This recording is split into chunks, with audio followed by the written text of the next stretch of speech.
On a tous une part de puritain qui va ou pas s'affirmer. On a tous une part de petit cochon plus ou moins refoulé. On voudrait être chaste, vraiment. On voudrait être pur sans hésiter. Mais on a envie de baiser. Qui n'y a jamais pensé?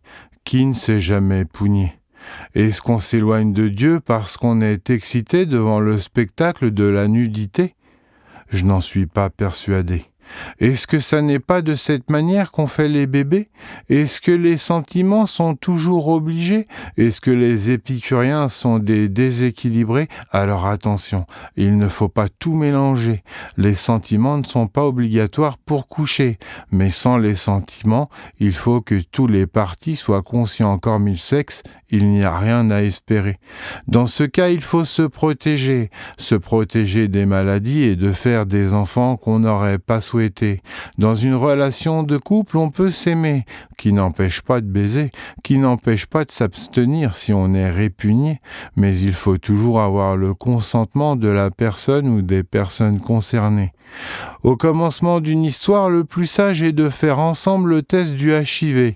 Une relation amoureuse sans les sentiments, ça me paraît insensé. Dans tous les cas, il faut beaucoup échanger, beaucoup dialoguer, et surtout au sujet d'un enfant qu'on voudrait appeler pour vivre dans ce monde à nos côtés.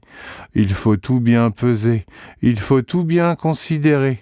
Il ne suffit pas de trouver à l'autre de beaux yeux ou un corps bien sculpté.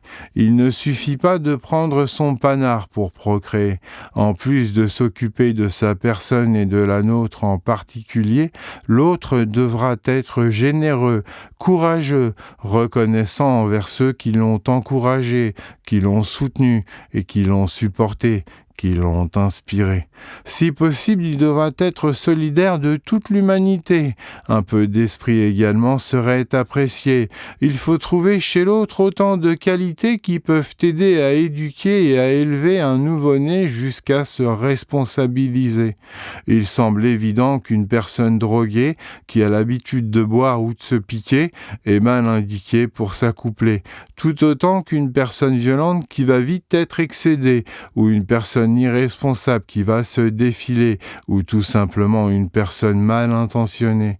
Et autre énergumène et palefrenier. Un enfant qu'on a créé mérite d'en faire notre priorité. Notre vie doit lui être dédiée, et finalement à tous les enfants du monde entier. C'est dans cet état d'esprit de collectif soudé que les résultats seront les plus avancés, que les scores vont exploser, que notre famille, nos enfants seront comblés.